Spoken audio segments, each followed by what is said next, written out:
Meron ba o wala? We would have to look into the records. May I ask exactly what you are asking for? The small committee report of the 2025 budget. Let us just ask the COMSEC kung meron o wala. Kung meron, why was it not filed sa archives based on our rules 15 days after? So meron ba o wala? Simple. Walang record, hindi binigay. Ngayon, it's not readily available. Walang record sa archives. Ano to, sikreto? We'll now move to the next member to ask questions. The Honorable Toby Chanco from the Independent Bloc. Yes, Madam Chair. The highlight of the President's SONA was yung sinabi na mahiya naman kayo, initiative, errata, for the boys SOP. So ang initiative at errata ay nanggagaling po yan sa Kongreso. Kaya nga medyo nahirapan si Sec. Ralph na sagutin kung paano nabawasan yung iba dahil talagang Kongreso po may alam yan. At dalawang pagkakataon po yan, sa BICAM at sa small committee. So I would like to ask the Chair to furnish all of the members the signed report of the small committee for 2025. Wait, bakit gumagalaw yung oras ko? Hindi naman kasama yung sagot. Thank you very much, Representative Chanco. The request will be put under consideration and we will let you know if it's possible to... No. Madam Chair, why should it be put under consideration? This is of public record. This is in accordance with our rules. That all committee reports must be given to all members. And that shouldn't be taken against my time because you're telling me that, teka, balik natin yung oras ko kasi sinasabi nila that will be taken into consideration. It should not be taken into consideration. Madam Chair, allow me to read this, no? Declaration of Principles and Policies. Section number 2 of our rules. Public office is a public trust. The House of Representatives and every member thereof are accountable to the people at all times. I will not read the ending portion. Number 3, efficient and effective access to and dissemination of appropriate and accurate information are imperative in lawmaking. So why should it be taken into consideration, Madam Chair?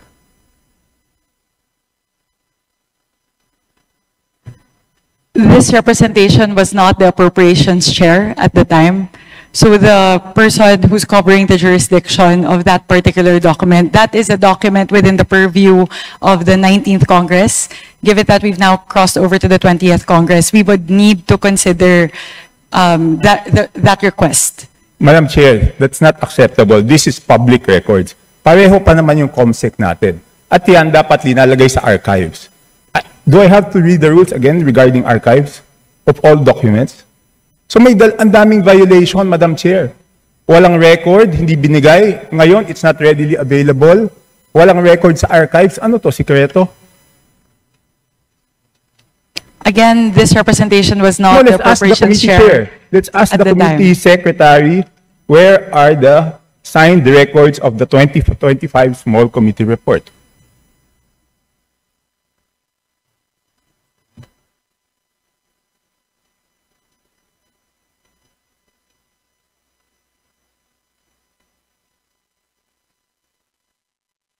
Madam Chair, simple lang to. Kung electronic copy, dapat lahat may electronic copy. So dapat i-email sa amin lahat within 5 minutes, di ba?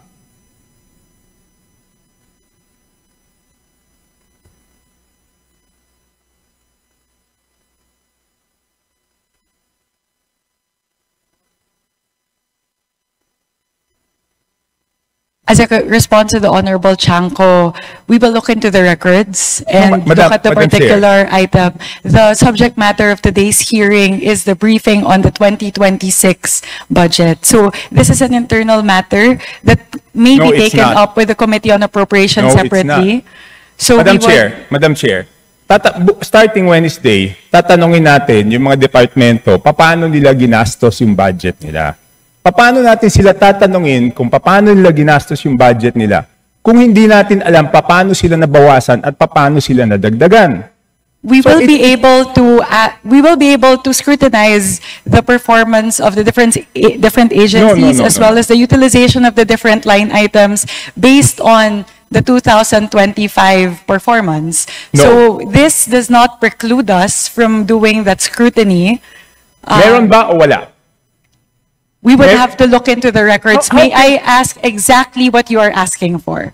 The small committee report of the 2025 budget. Let us just ask the COMSEC kung meron o wala. Kung meron, why was it not filed sa archives based on our rules 15 days after? So meron ba o wala? Simple. Kung meron, bakit hindi na-file sa archives? Kung wala, I will let you proceed, Madam Chair. I will not hold this budget hostage. Gusto ko lang malaman, meron o wala. The HGAB itself, the output of the small committee is already embedded into the HGAB itself. So that's the report. That's the output of the small It's committee. not the report, Madam Chair. Based on our rules, each committee must come out with a report. No committee is exempted from coming out with a committee report.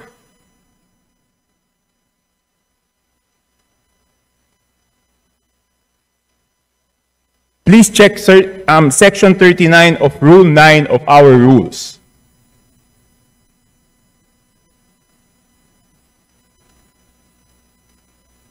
Kasi di ba kung meron, ang dali-dali naman, di ba kawala?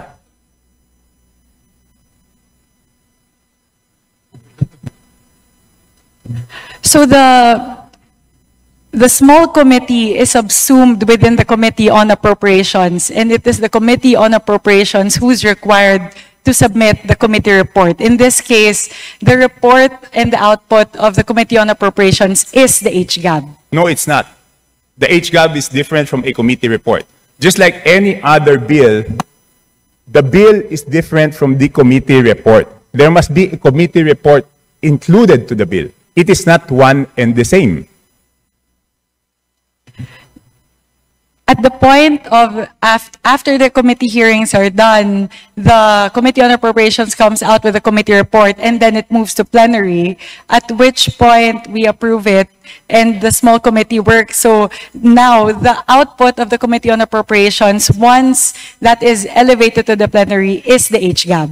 No. So there's no other committee report that needs to be furnished by the Committee on Appropriations apart from the HGAB itself. It is not exempted from our rules, Madam Chair. Maliwanag, Section 39. Kung gusto nyo basahin nyo. Okay, I will ask the committee secretariat, how many meetings were held?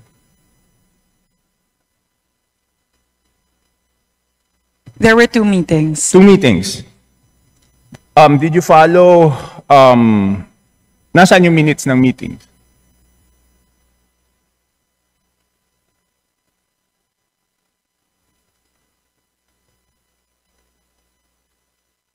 Where were the meetings held? What date?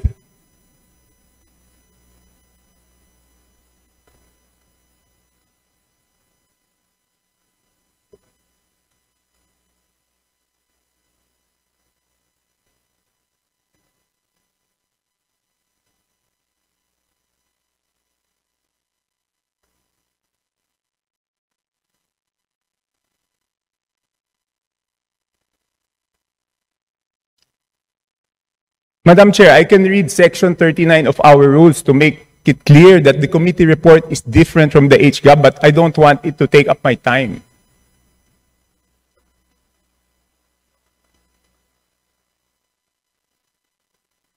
Iba po yun eh, kasi tignan nyo yung BICAM. Di ba may BICAM report? Doon sa BICAM report, teka muna, ba't umaandar yung oras ko? Hindi pa nila natatapos yung isyong rineraise ko. Doon sa BICAM report, nakasulat, okay, yung BICAM report, pinipintasan natin. Pero yung BICAM report, may nakasulat doon kung alin yung nabawasan, alin yung nadagdagan. Dito sa HGAB, wala tayong makita kung alin yung nabawasan, alin yung nadagdagan. With the indulgence of Representative Chanco, so the COMSEC is currently looking into the specific request as well as the level of detail that you are requesting. No, within 5 minutes, I need the committee report. If we may please move on to the other questions Yes, while but- they're working on Yes, this. I will. But if within 5 minutes wala yan, ibig sabihin wala yan, ngayon palang gagawa yan. Ang gusto natin na committee report is the same as the BICAM. Okay? the same as the BICAM. Nakasulat kung saan binawas, saan nadagdag. Okay, I will mention why it is very important. Okay, ito may dalawang distrito, no? At sino ang nag-introduce ng amendment? May dalawang distrito, hindi naman to kasalanan ng congressman doon sa distritong yon. Ang NEP nila is 2.530 billion. And then, pagdating sa GAA, naging 20.999 billion. Isa pa, 1.508583 billion sa NEP. Pagdating sa GAA, 20.795. So, tapos, ang pinasok lang sa BICAM dito is 5 billion and 4 billion each. So, ang napasok dun sa small committee is 13 billion. Dun sa isa, yung isa 14 billion. So, sino yung nagpasok ng 13 billion na yun at saan tinanggal yun?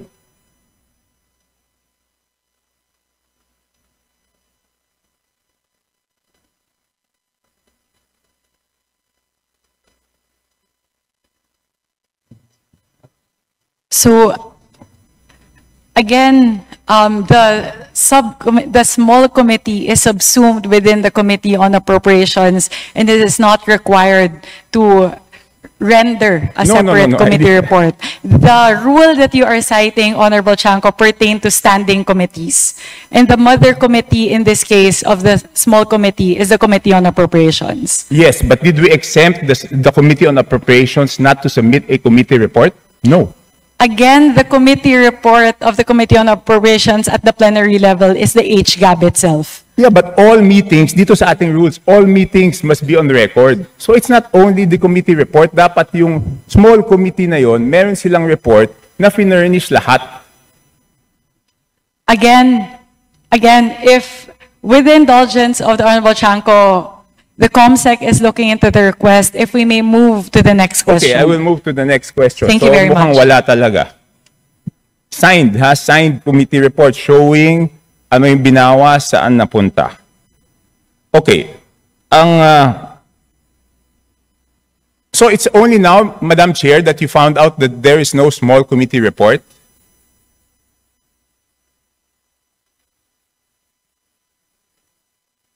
Madam Chair, it's only today that you found out that there's no small committee report? Again, Representative Chanco, I was not the chairperson of the Committee on Appropriations at NIME, nor was I linked to the budget deliberations or the deliberations of the small committee. So this is something that we are looking into based on your query. Okay. So, you mentioned in a press conference that you will have a subcommittee on budget amendments to replace the small committee. Is that correct? Yes, that is correct. Does it mean that we will now strictly follow section 56 and 57 of our rules, that before after we approve on second reading, no further amendments will be made? Yes, that is correct.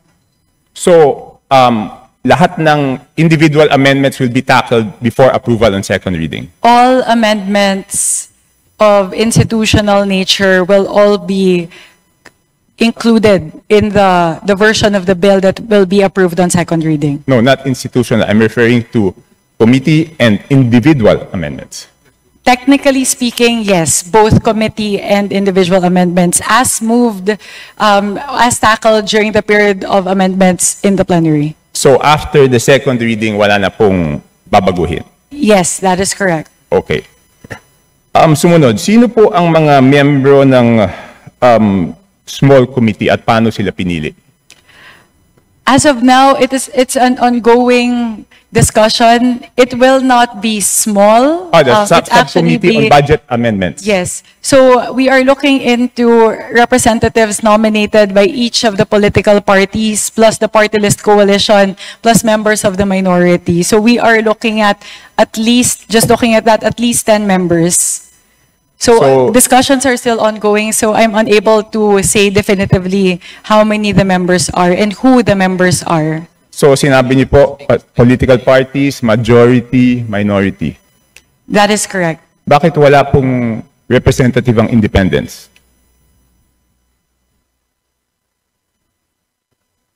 Hindi pa po kami dapat tumingin din sa budget? That could be considered. Thank you very much for pointing that out, Representative Shanko. So is it a affirmative that the independents will be represented? Madam Chair, point of order, Madam Chair. Kasi kanina I was asking kung ano ito, kung hearing ito o briefing. Ang sagot sa akin, briefing. Sa naririnig ko parang hearing. Because we are now discussing, things that are properly discussed in the committee itself. So, with apologies to my friend Congressman Chanco, baka maybe that can be discussed in a formal APRO meeting kasi we have our resource persons here that probably are wondering why they are listening to all of this. And so that also the briefing can proceed, Your Honor. Yes, to my friend, of course, the respected Honorable Puno. But on Wednesday, we will ask them how they spent their funds. So I think we also should know whether they were deducted funds or added funds before we ask them how they... Di ba po parang kahit bata, pag humingi ng allowance, bago humingi ng bagong allowance, titignan muna kung paano ginastos, di ba? So, and I'm winding up. Tech Puno, Congressman Puno. No, I am not unhappy with the questions. In fact, some of them are my own questions also. I was just observing that the ruling was that this is a briefing. So I myself have been forced to revise some of the questions I was going to ask. But thank you for your lead on this. Okay, next. Lahat po ba dapat digital na ngayon? Bakit wala pong soft copy ang HGAB? Wala pa pong HGAB Hindi. for Ibig sabihin fiscal year ng 2025 HGAB, wala pong soft copy yan. So, bakit po kaya walang soft copy ang HGAB? Kung yung NEP may soft copy na pinapublish po yung DBM, kung yung GAA na papublish po may soft copy, bakit po kaya walang soft copy yung HGAB at sigurado po ba tayo na magkakaroon ng soft copy ang HGAB ngayong 2026 budget? So the requirement of the transmission between the House and the Senate is for hard copies during the 19th Congress. So that's the version that was prepared by the House, because that's the requirement of the Senate in terms of the transmittal. Now, though, we are changing that, and we are now moving more towards a digital format, which will render to the members of the House. Okay, yun lang po. So, you commit that doon sa 2026 budget, meron na pong soft copy? Yes, we commit. Ng after third reading? Yes, we commit. Okay. So, thank you po. 3 minutes na lang po, tapos na yung 5 minutes. So, dapat matanggap na namin yung email ng small committee report, Madam Chair. Again, we will revert back to you on that, Honorable Chanco. Again, the committee secretariat is looking into that. This is something that we can discuss internally. It's an internal matter of the Committee on Appropriations. So I would also not want that to hinder all of the other members to ask their questions pertaining to the 2026 fiscal year budget. So if we can get back to you on that, again, I can also ask the COMSEC to sit down and tackle the request, which we will put under consideration. So, Madam Chair, I don't need to sit down with the COMSEC. I am just requesting that each and every member of the House be given the copy of the small committee report wherein makikita po kung saan po nagbawas ng kasi walang madadagdag kung walang binawas. So yun lang po ang hinihingi ko, pakita lang kung saan binawas at saan dinagdag. Yun lang ang hinihingi ko. And hindi naman po pwede ngayon lang yan gagawin kasi public record yan eh. And I'm sorry to disagree, but public funds is not an internal matter. Di ba kaya nga natin ginawang transparent to because it's not internal. Pag nagtanong tayo tungkol sa pera ng taong bayan, every question is valid and every question is a public matter. It is not an internal matter dahil pera po ito ng taong bayan. So, yun lang po, The Madam Chair. procedural point is what's considered as an internal matter. Again, we maintain that the output of the small committee is included in the HGAB. Hindi po. Pero nakasulat po ba sa HGAB kung saan binawas at saan dinagdag? Yun na lang po tatanungin ko, Madam Chair. Pwede Nakasulat pong ba? silipin yung difference ng GAB as filed versus HGAB. Pero dun po sa mismong forma na HGAB, hindi po nakalagay yung mga delta doon. But if you would really want that, to look into the differences, you can compare HGAB as filed for first reading vis-a-vis what's what's transmitted in the Senate. Madam Chair, 7,000 pages po yun. Paano ko naman babasahin yun? Eh doon nga sa BICAM, di ba ang ginawa nila, sinamarize nila at sinabi po nila kung ano yung binawas at ano yung dinagdag. So bakit hindi po natin magawa yun? Di ba 7,000 pages, babasahin natin isa-isa tapos hahanapin natin alin yung tumaas, alin yung bumaba. Eh sa BICAM po, ang ginagawa po nila, sinasummarize, nakasulat po doon. And ang balita ko sa Senate, gagawin nila is aalamin kung sino yung nag-introduce ng bawas at sino yung nag-introduce ng dagdag. And I hope the same will be done in the House, Madam Chair. Noted on that, we will take that into consideration as we move forward with the reforms for the budget deliberations for the 20th Congress. Last question, Madam Chair. What will be the participation of the civil service, the CSOs, the NGOs, and the POs doon sa ano? I will revert back to, I will respond to this question, but this would be the last question with the indulgence of Honorable Chanco.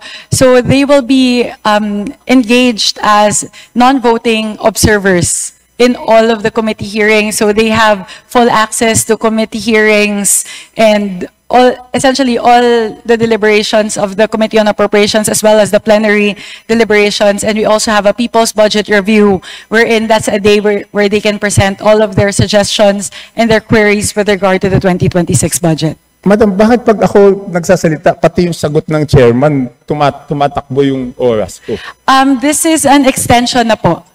Yeah, A while ago, the countdown was in accordance to the length of your questions lang po. Yes, Congressman Erice was given 3.49 minutes extension. I was stopped at 2 minutes.